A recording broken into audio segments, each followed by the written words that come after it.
হলি recipe.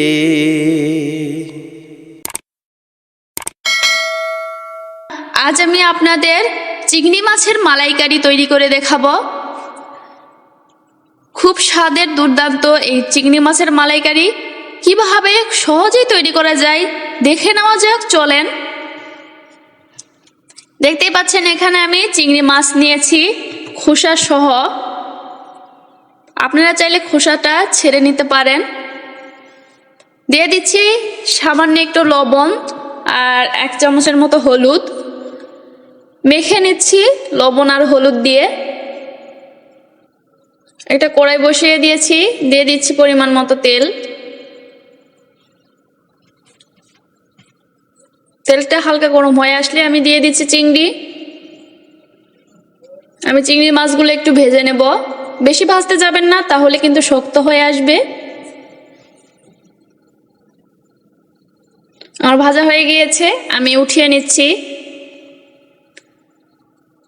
আবারও বলছি, চিংড়ি মাছ কিন্তু বেশি ভাজলে শক্ত হয়ে যায়।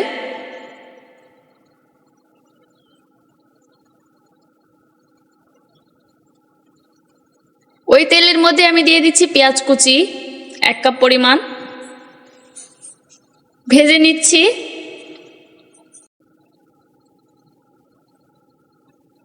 দিয়ে দিচ্ছি তেজপাতা 2টা, মাঝখান থেকে চিড়ে নিয়েছি।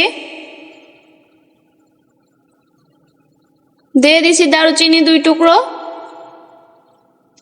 দিয়ে দিচ্ছি একটা এলাচ, কালো এলাচ। দিয়ে দিচ্ছি 4টা সাদা এলাচ। দিয়ে দিচ্ছি লবঙ্গ 4টা। দিয়ে দিচ্ছি শুকনো মরিচ 2টা অথবা 3টা, মাঝখান থেকে ফেরে।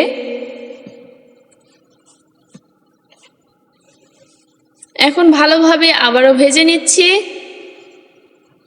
দিয়ে দিচ্ছি আস্ত জিরা 1 চা চামচ। দিয়ে দিচ্ছি পেঁয়াজ বাটা 3 টেবিল চামচ। দিয়ে দিচ্ছি আদা রসুন বাটা 1.5 টেবিল চামচ।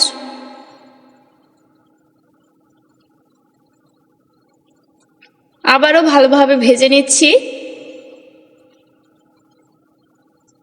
দিয়ে দিচ্ছি লবণ পরিমাণ মতো।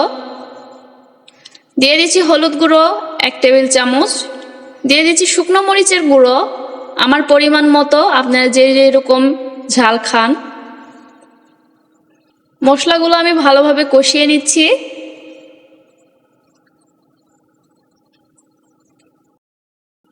এখন এর মধ্যে দিয়ে দিচ্ছি নারিকেল দুধ।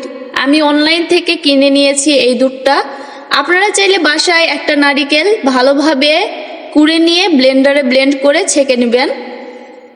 গরম পানিতে ব্লেন্ডারে ব্লেন্ড করবেন নারিকেল, তাহলে দুধটা বের হয়ে আসবে। আমি অনলাইন থেকে কিনেছি, দারাজ থেকে কিনেছি। আবার চাইলে আপনারা বাজারেরও দিতে পারেন, আপনাদের ইচ্ছা। আমি অর্গানিকটা দিচ্ছি। সামান্য একটু কষে নিলাম। এখন এর মধ্যে দিয়ে দিচ্ছি চিংড়ি মাছ। আবারও আমি নারিকেলের দুধ দিয়ে দিলাম।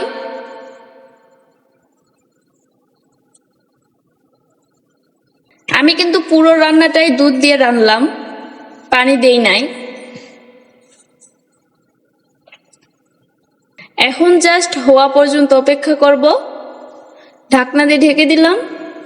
বেশ কিছুক্ষণ পর ঢাকনাটাকে খুললাম।